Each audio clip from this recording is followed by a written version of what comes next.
y'all, come look at this.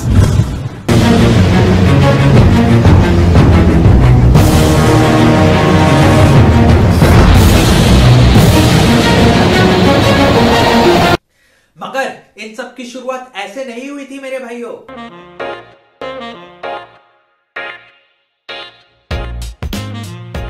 Few moments later.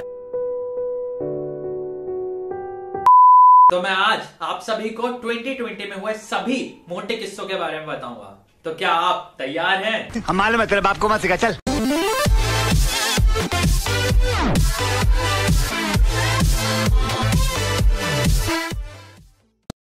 दोस्तों, हम सभी ने सोच लिया था कि 2020 की शुरुआत एक नए तरीके से होगी और कई लोगों ने तो न्यू ईयर रेजोल्यूशंस भी बना लिए थे यार।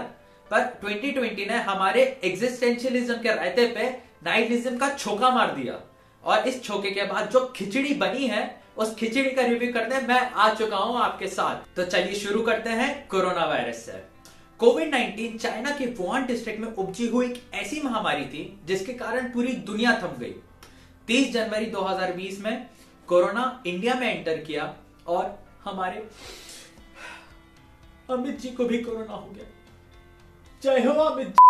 17 जुलाई 2020 तक इंडिया में इसके 10 केसेस आ गए थे और WHO ने भी इसे पैंडेमिक डिक्लेयर कर दिया था। अभी तक कोरोना से 80 करोड़ से भी ज्यादा लोग संक्रमित हो चुके हैं और 1 करोड़ 70 लाख से ज्यादा मौतें हो चुकी हैं। गो कोरोना, कोरोना गो।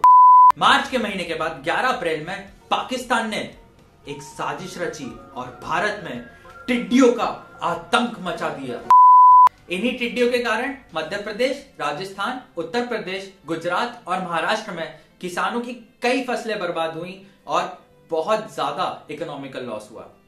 अब बात करते हैं गैस लीक की। विशाखापट्टनम, आंध्र प्रदेश में LG पॉलीमर्स में हुए एक गैस लीक के कारण 3 किलोमीटर का वेपर क्लाउड बन गया था, जिसके कारण 11 लोगों की मौतें हुई और 1000 लोग इंजर हुए। इसलिए कहता हूं, मूली के पराठे मत खाया करो, गैस लीक को लाइटली नहीं लेना चाहिए। अब आते हैं सुशांत सिंह राजपूत की सुसाइड केस पे। जैसा कि हम सब जानते हैं, 14 जुलाई को सुशांत सिंह राजपूत फांसी से लटके डेड पाए गए थे।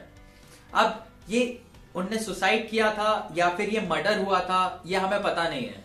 और मैं ये नहीं कह रहा कि ये रिया दीदी ने किया है और मैं किसी और का नाम भी नहीं ले रहा हूं, ठीक है? मैंने कुछ नहीं कहा है। ये केस भारत के लोगों के लिए इतना अहम बन गया था कि इसके लिए लोगों ने प्रोटेस्ट किए। कई लोगों को पकड़ा भी गया, यहां तक कि CBI की इंक्वायरी भी बैठाई गई, पर अभी तक कोई भी पकड़ा नहीं गया है। अगर कोई पकड़ा गया है तो वो है लोग हैं, कुछ है। हम कोरोना, गैस लीक और सुशांत सिंह राजपूत की मौत से डील कर ही रहे थे कि हमें एक साइक्लोन ने आके दबोच लिया। यह साइक्लोन अम्फान साइक्लोन था। इस साइक्लोन की स्पीड 100 किलोमीटर से भी ऊपर थी और पूरे पश्चिम बंगाल में इसने अपना आतंक मचाया। गंगा में इस साइक्लोन से ज्यादा इंटेंसिटी का साइक्लोन डेकेड्स में नहीं आया है और इसने खुद का एक रिकॉर्ड स्टैब्लिश कर दिया है। बूंद बूंद को तरसे जीवन, बूंद से तड़पे हर किसान, बूंद नहीं है कहीं यहाँ पर गद्दी चढ़े बैठा है वान। ये सब हो जाने के बाद भारत सरकार ने 13 सितंबर को ऐसे बिल्स निकाले जिनके कारण फार्मर्स प्रोटेस्ट करने लग गए। इन बिल से फार्मर्स को कई दिक्कतें थी। पहली, MSP की। इन बिल्स के आ जाने के बाद किसानों को डर है कि उनका मिनिमम सपोर्ट प्राइस खत्म हो जाएगा। दूसरी, मंडियों के बंद होने की। इन बिल्स में मंडी पे जो टैक्स लगता है वही टैक्स कॉर्पोरेट से डील करने पे नहीं लगाया गया है। तो अगर टैक्स नहीं होगा तो मंडी फंक्शन नहीं कर पाएगी, तो मंडी के बंद हो जाने का किसानों को डर है। और तीसरी, entry of corporates into markets, यानी कि जब कॉर्पोरेट्स यानी कि बड़ी कंपनीज मार्केट प्लेस में एंटर करती हैं तो वो वेलफेयर के बारे में नहीं सोचती बल्कि अपने फायदे के बारे में सोचती हैं। तो जब भी कोई बड़ी कंपनी किसी किसान से डील कर रही होगी तो वो हमेशा अपने फायदे के बारे में सोच रही होगी, ना कि उसके वेलफेयर के बारे में। ये मॉडल जिन जिन देशों में अप्लाई होता है उन सभी देशों में ये फेल हो चुका है और भारत में भी जिन जिन स्टेट्स में ये मॉडल फॉलो किया गया है, जैसे कि बिहार, उनमें भी आप देख सकते हैं कि किसानों की हालत पंजाब और हरियाणा के मुकाबले काफी बुरी है। न्याय की गुहार है, पीड़ित लाचार है, चल रहा खेल प्रत्युत अप्रत्युत का, क्या करें बाबुओं की सरकार है। हम सभी को याद है आज से 8 साल पहले हुए दिल्ली में निर्भया केस के बारे में।